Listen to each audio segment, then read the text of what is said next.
Hey girls, Maria Menounos here, author of The Every Girl's Guide to Life. Want to know my best tips and secrets for organization, travel, weight loss, beauty, fashion, and everything else in between? Go to bing.com/Maria and pick up my new book, The Every Girl's Guide to Life.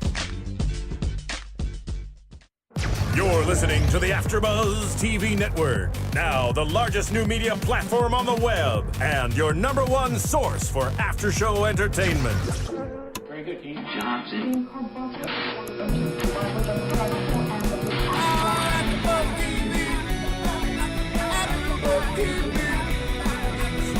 the AFTERBUZZ Studios in Los Angeles, California, this is AFTERBUZZ TV for Justified. Tonight's host is Phil Svitek. Joining Phil will be AFTERBUZZ co-hosts John Comerford and Stuart Lill. We'll break down tonight's episode and get you all the latest Justified news and gossip. If you'd like to buzz in on tonight's show, you can buzz us at 424-256-1729. That's 424-256-1729. And now, picking up where the show leaves off and the buzz continues, Phil Svitek. Welcome, everybody. Thank you for joining us once again. For those of you who listen to other AfterBuzz TV shows, this concludes a week, pretty much a marathon. This is our 23rd show. We're just coming off of finishing up the royal wedding, so we're a bit tired. But live coverage. Live coverage. We had pre-show coverage, live coverage, and after-show coverage. We had all the coverage. We had the coverage covered. Yes, we did. And but anyways, yes, so we're glad to finish off the week with a strong episode of Justified, and what an episode it was. Yes. First off, I want to say Stu is not here with us. We like to keep him in the intro for the purposes because he is dealing with a death in his family, and obviously that's what this episode was about. And so for Stu, we want to pay those respects by keeping his name in the intro. B, for those of you guys heard, Maria Menounos' book, Every Girl's Guide to Life, is doing very well. For those of you who haven't bought it, please do so. It's a great book. It'll help you guys a lot. It's not for us to necessarily make money. We want to truly help anyone out there and better their lives. It's for guys and girls. It's called Every Girl's Guide to Life, but it's for every guy as well. So back to the episode. It's called Reckoning, and what an episode it is. Yes, it was very. I mean, it set up the season finale rather dramatically, I would say. I mean, it set up a lot of. We'll talk about it in predictions, but like, I don't know how they're going to answer all of these questions. I don't think they're gonna. I hope they leave some of them open ended. That was nice. Yes. So I liked how we sort of open up the episode with the slow motion. Yeah, the sound and yes, being far off in the distance. It was great. And it's Raylan walking in to see Helen. Yeah, the blood and the aftermath of what transpired. Yes, and I believe one of the first questions he asks is, where's Arlo? Yeah. And Arlo is, of course, upstairs, not there, doing his thing. Mm-hmm. But it's interesting from last week's previews, we kind of got this impression that Raylan would not do anything, that he would be the reluctant hero. He is not. Well, he is most certainly not the reluctant hero in this episode. No, I mean, he definitely is pursuing.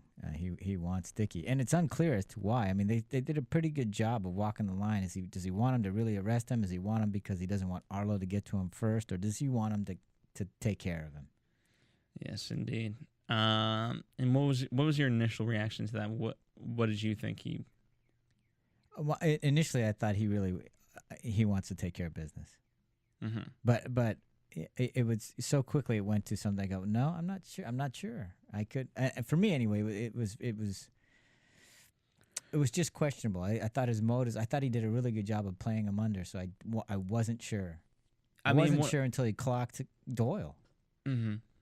I mean, one of the things that kind of stood out early on was where whoever was with him said, you're here as a private citizen, Art said. Yeah. And so whenever you hear lines like that, that's very ominous of, okay, Yeah. now you're going rogue Yeah. and you're gonna do something bad. But initially you thought he was gonna take care of business with Dickie, or did you think that? Yeah, He I just- think he was still kind of undecided. Yeah, I think he was formulating in his own mind of what exactly he should do. because he did it when he was talking to Arlo. How and when he talked to Mags too, he said, "Look, you got to give me Dickie. If you don't, you know what's gonna happen if Arlo gets to him first." Yeah. And I know that was a ploy, of course, to get Mags to try to give up Dickie. But I honestly, right then, I was thinking, well, maybe he does just want to arrest him and bring him to justice. Maybe he does. I don't know. I wasn't sure. Maybe. Where was he trying to? I remember the big thing of last week was him trying to leave for, what was it? Cutler. Cutler, Coventry. What was it? Some sea Something. city. The mythical land that everyone tries to go to, Shangri-La, exactly. but just never gonna happen. Yeah. So yeah. Quite interesting. So he obviously goes to see Mags first. Right. But even before this, I believe. So we're Well, I like that Boyd yes. just pins the whole Helen death on Raylan. The reason why Helen got killed is because you went after you killed Coover. Yes, indeed. That was he's just Arlo's so good at just throwing Raylan under the bus. Really. Never mind Yeah, where I was at 2 a.m. Yeah, exactly. not even a second's hesitation of that. Just go ahead and throw him under the bus. Yes. I thought that was good. And this is where Boyd and Ava come up, but it was With pure intent, by the way. yes, with pure had intent, pure as Boyd intent. said. That's right. But it's funny how they were cooking. But the reason it's ironic, or I don't know if ironic's the right word, symbolic that Ava is the one who delivers the word that Yeah. Helen is dead, because obviously we discussed to a good length the last episode about how Ava and Helen sort of saw eye to eye, Yeah. but Ava didn't necessarily want to be Helen. Right, and they might be living parallel lives and end up having parallel deaths, so to speak. Yeah, I think that really hit her hard. Yes. Obviously, for not just because it's somebody she knew who passed away, but she knew that she's stepping into that life. Yes. But it's funny how she kind of comes to she's coming to accept it. She's pretty much getting used to it, I guess. I mean, and as we discussed last episode, she sort of, by giving that response to Helen, she's sort of now committed. And Yeah. then last week's episode was called Full Commitment, Yeah. and so I think she's fully committed. I think so. Yeah, she stepped into the role and decided, because she even says that to Arlo. She says she knew the life that Ava says of Helen to Arlo. She knew the life that she had stepped into, and I think that she wasn't just saying that to Arlo. I think that was her symbolically saying that she knows the life that she's stepping into as well. Yes. And the fact that, do you think she would have ever, without her full commitment, would have accompanied Boyd to go see Arlo at the house? I think she would have, just out of respect for Helen. Mhm. But the bigger issue for me with the fully commitment thing was when she stepped out on the porch with Boyd, when Boyd was facing down Raylan with the gun and the 15 in the chamber, one in the chamber and all that stuff, and then she steps out with the shotgun ready to throw down. Mm-hmm. And to me, that was full commitment, meaning she's now demonstrating, not only am I going to allow this, I'm going to participate. Yes. That to me was her full commitment. And I guarantee, so Raylan has Arlo trailed. Yes. Because he knows Arlo's up to no good. Yep. And then we find out eventually that because of Boyd, Arlo got the slip. And somehow she was also involved with that. Yeah. I have no doubt in my mind. Yeah, it had to be in some fashion. But but it's interesting how they weren't. We've seen so many episodes now, I believe at least the last 3, where Boyd has been active participant. Yeah. Now he's kind of sat in the sidelines. Boyd? Yes. Oh, because he stirred this pot, and then Yeah. he's going to see how it shakes out. Yeah. Yeah. Is he? What was the line again when he walks in? He's just out of here for respect. Yeah, and when they first go to see Arlo, Raylan's kind of, well, let's just say he's not too happy about seeing them, and and Boyd says they come by pure intent, so they have no agenda. All they wanted to do was pay their respects. And that is the story of the episode for Boyd and Ava this time around. I think so. Yeah, I think they know that they've created it, and he even says, what did Boyd say? He said, look, if I had anything to do with the death of Helen, then I'm truly sorry, but I'm not the one who pulled the trigger. Yeah. So in his mind, yeah, I may have put some things in action, but I didn't pull the trigger. It wasn't me that did that, so don't come calling at this door. And at the end of the day, it's as we learned from last episode, Helen, you can't say what you don't know. Right. And so that was her whole thing. Yeah. But obviously, Dickie's whole point was, I don't care anymore.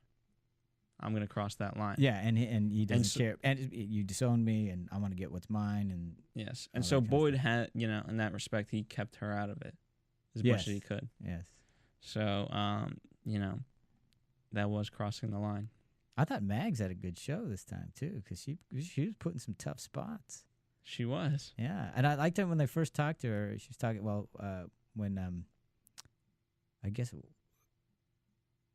who did she first go to Mags? Was it Raylan? Raylan was the first to see Mags. Right. And we learned a little bit about Mags' backstory, how she just wanted out of the life, and she never wanted this life, and it was only because her husband was killed that she had to step up and take over that role. And I swear to God, as I'm listening to it, it sounded almost exactly like every story you ever hear in every mafia movie. Mm-hmm. I didn't want this life, but I had to do it to provide for my family, and my kids won't have to go through. I mean, it's in The Godfather, for crying out loud. Hopefully, I was hoping my kids would be senators, and instead of they would pull the strings instead of having the strings pulled on them. And that sounded exactly what she was saying, is that she didn't want this life, but she did it, and she's doing everything she could to get her family out of it. Even in Harlan County. Even in happens Harlan County, everywhere. it's the same story. Yes, indeed. But and then Mags, just her role was huge. Then she obviously goes to see Dickie, and she asks him, "Was it you?" Yeah. As if she didn't know, but I guess she wanted him to have the chance to fess up. She wanted him to say yes so that she could slap him. Yeah. She does a nice job. I mean, someone should cut together a YouTube montage of her in this episode where you got the slap, you got the grunt. Yeah, that was nice too. And I love Dickie's interpretation of that. I hope by that you mean that that's a my really son, good plan, Melissa. Yeah. Yeah, you can see where Dickie wants from his mom. Yeah. Wants a little respect, a little love, maybe. And during that scene, it was actually Dickie. So as he's talking, he says one line, and I forget the extent of. He's talking about the plan, and he's kind of offensive about it, but then immediately he sort of pauses, 1, 2, 3, and then he says, "Mama." Just to make sure, you know what I mean? Yeah. Just to make that connection of like, hey, I know what I said. I'm just trying to tell you how I feel, Mm-hmm. Unlike Raylan, who doesn't want to share his emotions at all, as pointed out by Arlo. Right. Mm-hmm. Totally. That was great when Arlo's pouring his heart out to Raylan, and Raylan doesn't care at all. Yeah, well, just the one-liners are. I mean, pretty much 1 to 2 words. That's such responses. An interesting relationship between the two of them. It's because I look at these guys and you think, why would they ever spend any time together? And they only have to, of course, because they're involved in these experiences from two different sides of the fence or whatever you want to call it. But otherwise, they would never. I mean, they don't seem to have anything in common at all. No. And they seem to care nothing for each other. It's just really in the words of Raylan, I'd say that's right. Yep, I'd say that's right. I want to know more of that history, because Arlo knows he was a bad father. He said he was a bad father, so it's not like it's any surprise. But it makes me want to know what the hell was that history like. Yeah, and that to me also points more to how important Helen was in his life, because if Raylan's mother passed away and his father was such a schmuck or wasn't even there or whatever it was, then it was all the more important that Helen stepped in. Well, you actually bring up a good point, and something I'm sorry, I didn't mean to. No, it's something I didn't actually realize just until now.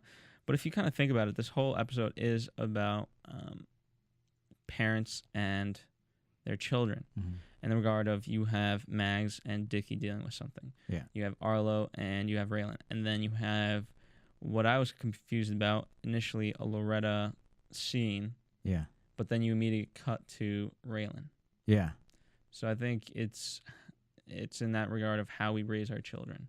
Yeah, that was interesting that you mentioned that because I also wrote, actually, as I was watching that Loretta scene, I just wrote Loretta and then question mark, so I wasn't exactly sure why that's in there. I still don't, and I mean, you're pointing to it in some fashion, which helps, but I still don't. I mean, I'm wondering if you could just remove that scene and it'd be fine.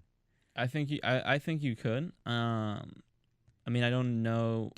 Are you suggesting that, okay, here's where this is the path that they've all led, meaning that they all have parental difficulty and their children are having these cause and effects, and therefore this is the road that she's headed on? Is that what the... Kind of. I mean, the fact that when the woman asked Loretta, like, what did you do for fun? She says, I worked. Oh, where did you work?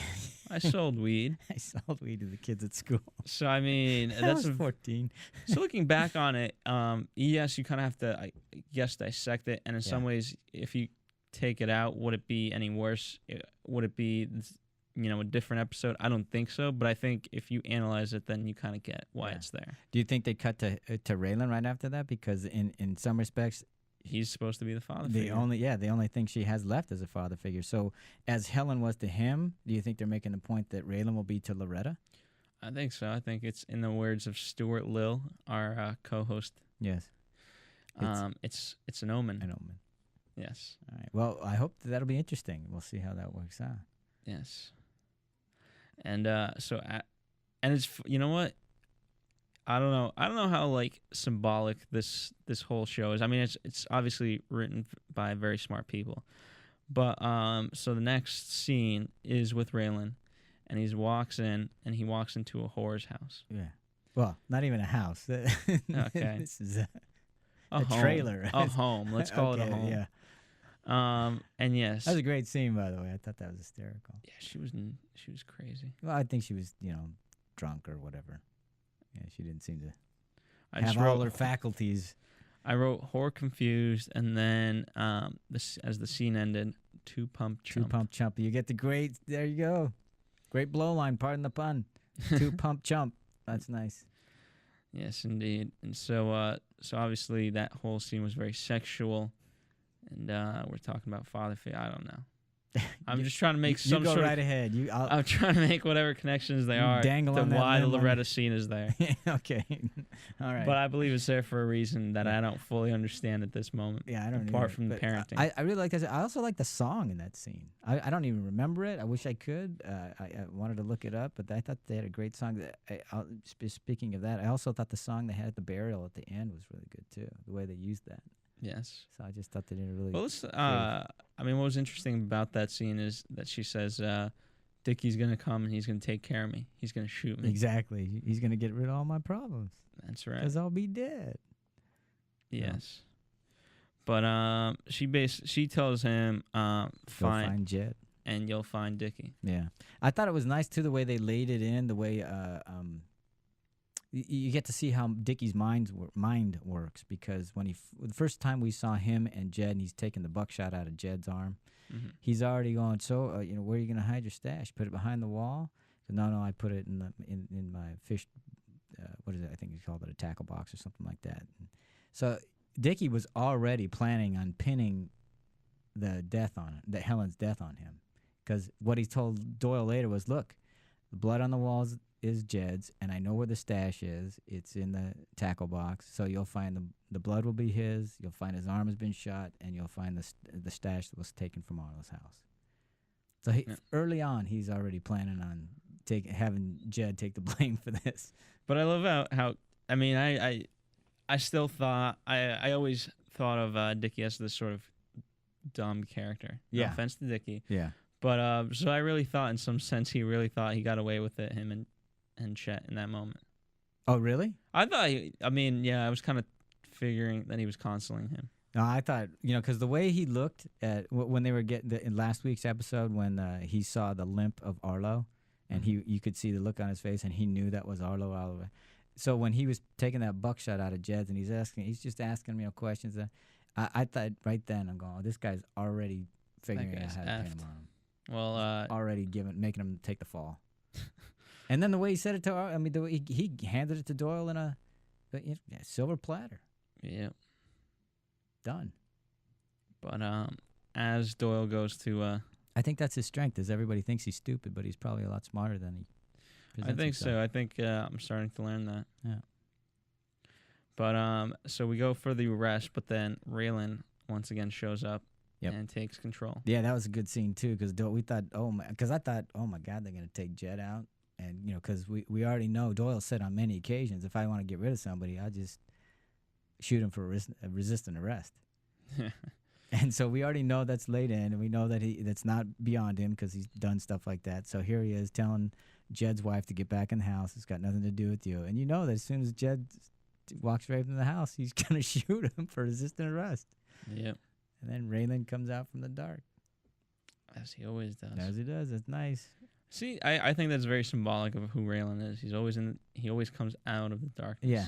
Yeah. He is just smart enough to be a step ahead of most of them. Yes. At just the right time. And then I love the way he talks to Doyle, and he says, like, I'm going to pat you down right now, and I'm not going to find a throwaway, or whatever he called the gun. What are those called? I can't remember what the term they used. And Doyle says, you try to pat me down, I'll shoot you. Yeah. And Raylan says, it was rhetorical. Yeah. So Doyle's not quite as bright as one would hope. No. Maybe Doyle's the stupid one. I mean, he kind of does look like Cover. Yeah, a little bit. Coover, by the way. Coover. Yeah, That's it. he does. But yeah. So yeah, Raylan saves Jed from getting killed. yes, he does. But in payment for saving that, you're going to have to give me Dickie. That's right. Because if you don't, your whole family's going to get killed. So And then we get the biggest information. I mean, right? You never saw this coming, that the Black Pipe deal was not closed. No, yeah, I didn't know that at all. Didn't know that at all. Didn't see that.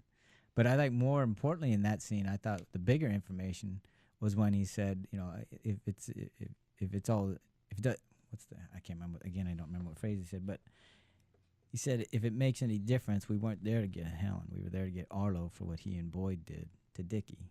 And that's when Raylan finally learns that Arlo was behind this whole thing. And the reason why Helen is dead is because of Arlo. Yes. And I like the way they cut right to the car and just moved that right along. It was nice. Well, that's when he shows up at Boyd's. Right. But you can see the anger, and he gets out. You get the nice confrontation outside of Ava's house, and Boyd's he's got a gun pulled, and he's ready to take him down, and then Ava comes out with a shotgun. Yeah. And you know what? Boyd has another great line, like, hey, you've crossed our friendship once again. Don't. Yeah, just he because says, you have a history with Ava, it makes you think you have privileges, I think is the word he used. No, I think he has a history with Boyd, and so he thinks he can overstep boundaries. No, but he says it's about Ava. I know you have a history with her, Mm-hmm. which makes you think you have privileges. Yes, and that's the second time But you don't. disrespected her in front of my presence. Exactly. Don't make it a third. Yes, very good line. Yeah, that's nice. Boyd's always so proper, despite his. Yeah, he's not. I like when he said, when he told Raylan that he knows how to get Dickie, and Raylan says, "What are we gonna do? Attach you to a tree and wait for Boyd?" He goes, I'm glad to see that you've got your sense of humor. Yes, It's just the way he does those. That's just great. it is. He's a nice comedic element. Yeah, he's a to great an otherwise serious show. Yeah, we need that. And you notice I mentioned as we were watching, his hair was toned down when they went to see Arlo at the end of the movie after the burial. They had touched his hair up nicely, appropriately, I should say. It wasn't so crazy. They toned it down a little bit. I love the attempt. I mean, it's interesting then that he just keeps it like that. Yeah, that's his normal hairstyle. He has to work towards that. Yeah. Yes. So Raylan learns that Arlo's behind this, and he's the one that did it. And he'd already previously arrested Arlo, so he goes to see him in the jail and basically starts beating up his dad. Yeah, telling him that here's what you're gonna do. You're gonna tell Mags that you're pulling out of the Black Pike deal, unless she gives up Dickie. Yes, and so he does. Yep. And so I love. I mean, obviously that, that whole thing perspires, and Raylan visits Dickie, and I love the showdown between them. Right. When Doyle comes to arrest him. Is that what we're talking about? Yes, I was going to cut straight to the woods scene between the two of them. When Dickie's begging for his life. Yes, I mean, just a total change of. I mean, he's completely lying. I bought him, but I was in the regard of like, oh, I didn't want to kill her. Right. That was, I mean, if you were like, the only reason why I fully remember, I mean, I would have bought it, except for the fact that that's the last scene we saw in last episode, and so it resonated so well. Of like, I don't care that you weren't involved, and he does shoot her. He had that. It was his full intent to do so. Yeah. He didn't care. He wanted to. He's pissed off, angry. He's just gonna kill people because I don't know. I guess that's what he does. But I love. Psychopath. I mean, seeing him scared of Raylan. a gun to his face. Yeah. Especially Raylan. It's interesting how cowardly he got. Yeah, but you would have believed him had you not seen the what really transpired. To a degree, yeah. Yeah. Or do you think that was what he really felt? I mean, I don't know. That was another question I had because, she did have a gun and she did go for it, and he did try to tell her to put it down. So I was just wondering. I'm wondering if he really did go with the intent of killing her, or did he kill her as soon as he knew she was there, or in his mind did he think that no, I didn't want to kill her, but she pulled the gun. Well, he wanted to send a message. Well, that's true. I mean, maybe there's an element of regret, but at that time, I think that's what he definitely wanted. Yeah. Well, he certainly wanted some sort of bloodlust. He was riled up. I mean, he Yeah. shot the two guys that were leading his gang. He's ready. He wanted something. He wanted revenge ASAP, And he wanted to, avenge his name and reputation, and all that other stuff. He wanted to. And he was mad that the Bennetts were sort of being laughed at, Yeah. and that him and the family weren't close anymore. I like the way he said it though. You know what she's like it was her fault that he shot her. It's just, it's her fault. I'm sorry. Of course. Yeah. All right. Yes. But Raylan. So Raylan, I mean, he does take sympathy. I think that was a deciding on factor. Dickie? Yeah. Yeah, but I don't think he did it for Dickie's sake. I think because he was talking about his mom and his aunt, and that was finally where he got to learn the backstory. I hadn't known the backstory. I don't know if anybody else had, or if this is the first time they related in any fashion. The fact that his mother's sister took pity on him and got him out of that life, be better than Arlo, and gave him the funds to do it. Mm-hmm. She took in her dead sister's son and raised him like her own. And then he said because, and I was like, what? And he didn't finish the sentence. I was like, what? No, I want what? Because he doesn't want to share his feelings. Yeah, exactly. But I wanted to know him. It's like, what am I going to learn him? I don't care if Dickie learns him. I want to know that. I thought that was a nice little piece of writing. Well, Dickie can't learn him because then that's. Well, I thought he was going to learn him because he's going to kill him. I thought for a second he was going to kill him. So who cares if he knows? But I guess at that point he decided, I'm not going to tell this guy because I'm not going to kill him. Yeah. He doesn't want to give that part of him up. And I think he literally decided, as we sort of talked about earlier, whether or not he was going to kill him. I think he decided in these moments not to kill him. Yeah, you think as he was I think he decided as he was talking about his mom and his aunt and what they did for him, I think that's when he found his humanity again and decided, I can't do this. Yes, indeed. And so Dickie is spared, but he goes to jail. He goes to jail, right? Yeah, he does go to jail. And but then Mags, like the orchestrator that she is, as the burials go happening for Helen. This is like the redneck Ocean's 11.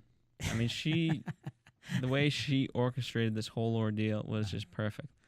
And we were watching this, and so we have the funeral going on. Yeah. And by the way, so great. I think just great storytelling, great editing, great filmmaking all around. Where you have the funeral, and you also have this other story in the works of, okay, who's this lady?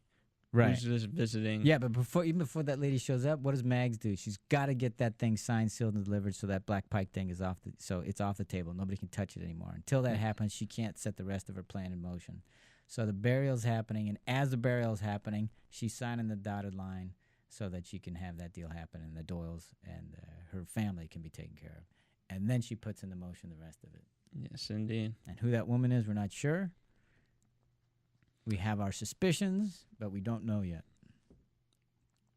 Well, initially we thought a few things. You thought it was the mother of Chet. Yeah, I think it's the mother of Jed. I think Mag sent for Jed's mother and said, hey, look, your son's got to do right here or things could go wrong for your family. And I think Jed's mom saw him in prison and said, hey. See, I was much more ignorant, and I thought it was like the prosecutor. Yeah. But she's a little bit too old. Very old prosecutor, yeah. But and it's interesting, as we're sort of watching this, John pointed out the fact that there was one gravestone marked Raylan Givens. Yeah, Raylan Givens. It has a born date, but not a death date. Well, I just found it An omen? an omen. Yeah, I guess you'd call that an omen. Or at least like a worry. Yeah, for the and audience. Winona was the one that saw it, so that was the one. That obviously hit home with her. That he could very well be there. Yeah, he may be the next one being buried right there. Yes. That must be weird seeing your name on a headstone, though. I don't know. You said it was weird. Yeah, I've never seen it. So Jess, have you ever seen headstones for people that haven't died yet? It's it's definitely an East Coast thing. It's definitely a European thing. Actually, yes. You've I seen have. it? Okay. Is it a common thing? Well, I don't know. I know that my grandparents, because they had a spot together, Yeah. and the tombstone was already made, Uh-huh. so they both put their names on there. 'Cause- My grandmother's name is on there, and she's still alive. Right. Awesome. Because I know that, obviously many people buy their burial plot years in advance and stuff like that, but I just don't usually know of many people who have actually bought the headstone already. It's already got the date. The only thing they're waiting on. Yeah, what is if it the- goes out of fashion? Yeah, exactly. Who cares? What if this headstone's out of fashion? Exactly. What if you got remarried and There- had to change it? Exactly. There's so many things that you. What if you change your name? Which is why when I was in high school, we wanted to invent the digital gravestone. And how'd that go? Not very well. Okay, well, who knows? Maybe one day we'll all. It'll be the next thing. They'll have a grave iPad, so it's changeable. You can do whatever you want with it. Let's Yeah. call Apple. See if they're interested in that. Oh, they would so be interested. But as we the whole end result of all of this is that at the end of the funeral, we learn that Chet has gone back on his word and that he's blaming. Jed has recanted his whole statement and said that Raylan forced him to say all that the Bennetts, and that in truth the Bennetts had nothing to do with it. Yes. So Mags has obviously gotten to him by way of that woman, and Dickie gets set free, and then that's a great little meeting there at the end of it, with Mom and Dickie meeting up outside the jailhouse, and just I honestly thought Mags was getting out of the life. They sold me. I thought she wanted out of it so bad that nothing was going to keep her there, and now she's staying because. That's what she has That's to do. who she is. That's who she is. Can you see me on the porch? No, I'm staying right where I am. So now, which great because now it's going to be the Bennetts and the Crowders and Raylan right in the middle. That's right. And so the last shot we see before the previews is her hand hugging him, and it's the same hand that slapped him. Yeah. Not so long ago. Nicely done. Look at that. That's right. Well, on that note, why don't we head over to a commercial, and then we'll get into our predictions for the season finale. I can't even what. That's daunting. Let's hit it. Want to find out what the AfterBuzz is about? Janice is a drama queen. This is the divide that is going to carry the series. Give us a call. 424-256-1729. 424-256-1729. It's television, and they want it to be as dramatic as possible. I mean, it's Shakespearean. You never know what goes on behind closed doors. Find out why AfterBuzz TV is the #1 source for after-show content. Now, in the eyes of Jimmy, Nucky is a villain. 424-256-1729. 424-256-1729. I mean, who would you guys rather hear that from? Your husband or your best friend? The wig will come out. When the TV show is over, get your AfterBuzz on. Fuck. Now, your AfterBuzz TV prediction. Well, we saw the penultimate episode, Yes. and now the season finale preview basically geared up for a war. Yeah. We saw explosions. We saw bullets flying. We saw people What the getting hit. hell is going to happen, and how do you wrap that up? I don't know. And who do you keep alive? I mean, somebody's going to get killed. At least one person. Let's kill Dickie. You think so? But he's such a good little snivel. I mean, the way he was when Mom was picking him up at the jailhouse. Mom, he had a gun to my head. Mom, I mean, it's like he's so pathetic. And then in the next minute, he's killing somebody. It's like, I mean, that's a great character. I mean, you hate him, and then he's so pathetic, and you can just do a lot with that guy. Someone's got to go. Well, is it going to be Doyle? No, I don't think so. I don't know. I really don't know. Let me. Is it going to be Art? He hasn't been in the picture lately. Nah, Art's only not by gonna show name. up. No, because what would they do then? Are they going to bring somebody else in, or are they going to promote Raylan? I don't think he's going to get a promotion. I mean, but I didn't even see Art in the preview, so I don't even know he's going to be there. Oh, I don't think we haven't seen him. Well, we've already killed enough of the cast. The Bennetts. Yeah. You know what I'm saying? I mean, we got Coover's dead. Are they going to kill another? I don't know. That's a good question. I was thinking Arlo, but they just killed Helen. So, I mean, I would not put Winona, out of the running. I mean, they might just take her out of the picture. Well, like you said last week, you want to up the ante? Oh, that would completely suck for her. Exactly. I mean, oh my God. But here's the thing: I wouldn't put it past them. Or they might do one. Do you think they'll do a cliffhanger where they kill somebody, but don't find out who it is until the? Oh the no, next I don't season? think. No, they wouldn't do that. I That don't think piss so off too either. many people. Yeah, that's what I think. But here's the thing: we see a lot of car chases. We see a lot of Dickie. Yeah. And we see Mag sort of being the devilish, smiley woman that she is. Right. And we see Doyle pull a gun on Raylan as he's on the ground. Yeah. He's So unarmed. So it's a war between Dick. I believe it's in the end a war between Dickie and Raylan, and I think Boyd, to a degree, is going to help out. I think so in some fashion because we saw the explosion, and Boyd is known for his explosions. Yes. He's they call him a blast man. They call him. That's why the hair. That's right. That's why the hair. Exactly. That's why the hair is always weird. Well, yes. I mean, fortunately, we just got a montage of quick things, so not too much to necessarily go off on. But exciting nonetheless. I really hope. I mean, you said there's going to be a few cliffhangers. Yes. I think so. I hope so. I want some open-ended stuff. Some, wrap up something, but leave me up open-ended so I know, I can think about it as we wait for the next season. I think so. There's no way they can wrap up everything. I don't think so. I wouldn't want them to. Well, it's been an excellent season thus far, and we look forward to the season finale. And we'll be here back next week dissecting it for you. And so yes, Stu will not be here. As we said, he is on a journey for graduation of college. Absolutely. As they say. That's not what they say, but yes. Anyways, we'll be back. We thank you for listening. Bye, Tune y'all. next week. From producers Kevin Undergaro and Phil Svitek, engineer DJ Jesse Janity, and the entire AfterBuzz TV staff, we would like to thank you for listening to the AfterBuzz TV network. If you have questions or comments, be sure to buzz us at info@AfterBuzzTV.com. And you can find us on Facebook or follow us on Twitter by searching for AfterBuzz TV. Buzz you later. The views expressed herein are those of the hosts only and do not necessarily reflect the views of AfterBuzz TV or its owners or principals.